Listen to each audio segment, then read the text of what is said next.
لقد كان في قصصهم عبرة لأولي الألباب.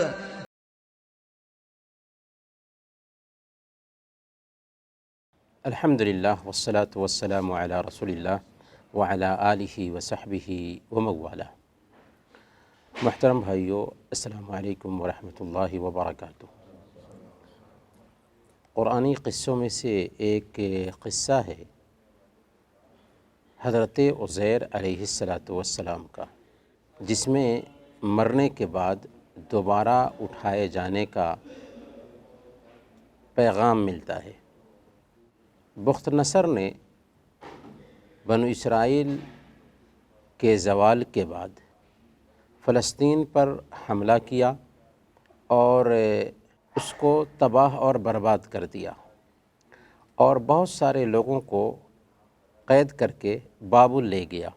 ایک زمانے کے بعد جب لوگوں کو رہا کیا تو ان میں ایک حضرت عزیر علیہ السلام بھی تھے۔ وہ جب وہاں سے گزر رہے تھے اور فلسطین کے علاقے میں آئے تو بخت نصر نے بڑی تباہی مچائی تھی۔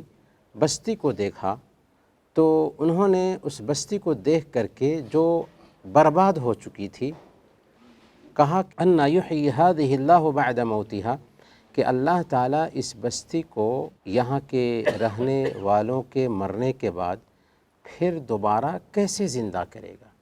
وہ تو یقین رکھتے تھے کہ مرنے کے بعد دوبارہ اٹھنا ہے، لیکن دل میں خیال آیا کہ بستی تباہ ہو چکی ہے، وہاں کے رہنے والے تباہ ہو چکے ہیں، پھر کیسے اللہ تعالیٰ دوبارہ اسے پیدا کرے گا۔ تو اللہ تعالیٰ نے سورہ بقرہ آیت نمبر 259 میں یہ قصہ بیان کیا ہے، جس میں اللہ تعالیٰ نے فرمایا فَأَمَاتَهُ اللَّهُ مِئَةَ عَامٍ ثُمَّ بَعَثَهُ، اللہ تعالیٰ نے ان کو 100 سال تک موت دے دی، پھر ان کو زندہ کیا۔ قال کم لبثت، کتنی دنوں تک تم یہاں پر سوئے رہے، کتنی دنوں تک تم یہاں پر پڑے رہے؟ تو بولے کہ بس ایک دن یا دن کا کچھ حصہ، حالانکہ وہ 100 سال تک مرے رہے تھے۔ اللہ تعالیٰ نے فرمایا بل لبثت 100 عام، بلکہ تم 100 سال تک مرے رہے، 100 سال کے بعد تم زندہ ہو رہے ہو۔ فانظر الی طعامک وشرابک لم یتسنہ، دیکھو تم اپنے کھانے کی طرف اور اپنے پینے کی چیزوں کی طرف کہ وہ بالکل بوسیدہ نہیں ہوئی، یعنی اس کے اندر سرانڈ پیدا نہیں ہوا۔ اللہ تعالیٰ کا معجزہ تھا کہ وہ 100 سال تک مرے رہے، پھر زندہ ہوئے، اور کھانے کی طرف اور پینے کے سامان کی طرف دیکھا تو وہ بالکل تر و تازہ تھی، جبکہ ان کا جو گدھا تھا اس کو مرے ہوئے 100 سال ہو چکا تھا۔ اللہ تعالیٰ نے فرمایا وَانظُرْ إِلَىٰ حِمَارِكَ وَلِنَجْعَلَكَ آیَةً لِلنَّاسِ، اپنے گدھے کی طرف دیکھو کہ ہم نے اس کو تمہارے لیے نشانی بنا دیا ہے۔ 100 سال مرے ہوئے گدھا کے ہو چکے تھے اور ان کی ہڈیاں بھی خراب ہو چکی تھی۔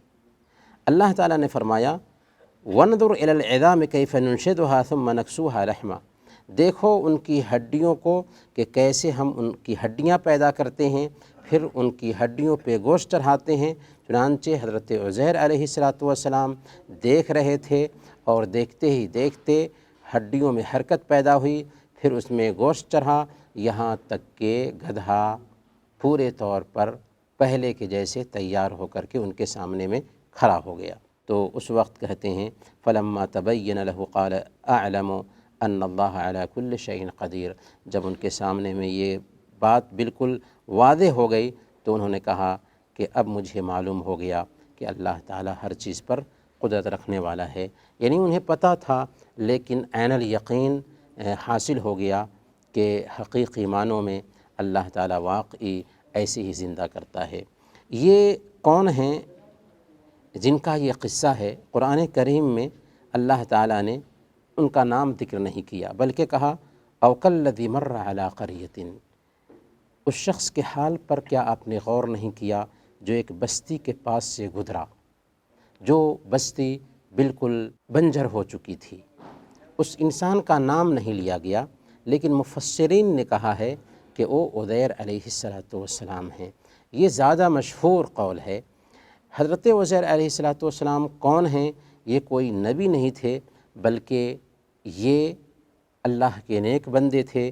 صحیح قول کے مطابق اگر حضرت عزیر علیہ السلام اس قصے کا کردار بنتے ہیں تو حضرت عزیر علیہ السلام 100 سال تک مردہ رہتے ہیں، پھر زندہ ہوتے ہیں، یہاں تک کہ جب اپنی بستی میں جاتے ہیں تو ان کے بیٹے پوتے بوڑھے ہو چکے تھے اور یہ جوانی کی عمر میں تھے۔ اسی لیے بعض یہودیوں نے ان کو ابن اللہ، اللہ کا بیٹا مان لیا تھا، حالانکہ یہ حضرت عزیر علیہ السلام کے ساتھ جو کچھ بھی ہوا معجزہ کے طور پر ہوا تھا، اور حضرت عزیر علیہ السلام کوئی نبی نہیں تھے بلکہ اللہ کے ولی تھے۔ سورہ بقرہ میں اگر آپ غور کریں گے تو 5 ایسے واقعات اللہ تعالیٰ نے بیان کیا ہے جس میں مارنے کے بعد اللہ تعالیٰ نے زندہ کیا۔ یہ پہلا واقعہ ہوا۔ دوسرا واقعہ حضرت ابراہیم علیہ السلام کے پرندوں کا ہے۔ حضرت ابراہیم علیہ السلام نے ایک دن اللہ تعالیٰ سے کہا کہ اے اللہ، میں دیکھنا چاہتا ہوں کہ تم مردوں کو کیسے زندہ کرے گا۔ اللہ نے کہا کہ کیا تمہیں یقین نہیں؟ انہوں نے کہا کہ یقین تو ہے، بس میں عین الیقین حاصل کرنا چاہتا ہوں۔ چنانچہ کہا کہ کچھ پرندوں کو لو، انہیں ٹکڑے ٹکڑے کر دو اور الگ الگ پہاڑیوں پہ ان کے حصے کو بکھیر دو، پھر پکارو، وہ دوڑتے ہوئے آئیں گے۔ چنانچہ انہوں نے ایسا ہی کیا اور پکارا، سارے پرندے ایک دوسرے سے مل گئے، ان کے اعضا، اور زندہ ہو کر کے ان کے سامنے میں حاضر ہو گئے۔ تو اس سے حضرت ابراہیم علیہ السلام کو عین الیقین حاصل ہو گیا۔ تیسرا جو قصہ ہے اس کا ذکر اللہ تعالیٰ نے سورہ البقرہ آیت نمبر 243 میں کیا ہے کہ کچھ لوگ تھے، 1000 کی تعداد تھی، موت کے ڈر سے بھاگ رہے تھے، تو اللہ تعالیٰ نے ان لوگوں کو موت دے دی اور پھر اللہ تعالیٰ نے ان کو زندہ کیا، جس کا ذکر اللہ تعالیٰ نے کیا ہے الذین خرجوا من دیارہم وہم الوف حذر الموت فقال لهم اللہ موتوا ثم احیاہم۔ موت دیا، پھر اللہ تعالیٰ نے ان کو زندہ کیا۔ چوتھا قصہ بنو اسرائیل کے 70 لوگوں کا ہے۔ حضرت موسیٰ علیہ السلام بنو اسرائیل کے 70 لوگوں کو لے کر کے گئے تھے جو عالم تھے، لیکن انہوں نے مطالبہ کیا کیا کہ ہم اس وقت تک ایمان نہیں لائیں گے جب تک کہ ہم اللہ کو اپنی آنکھوں سے دیکھ نہ لیں۔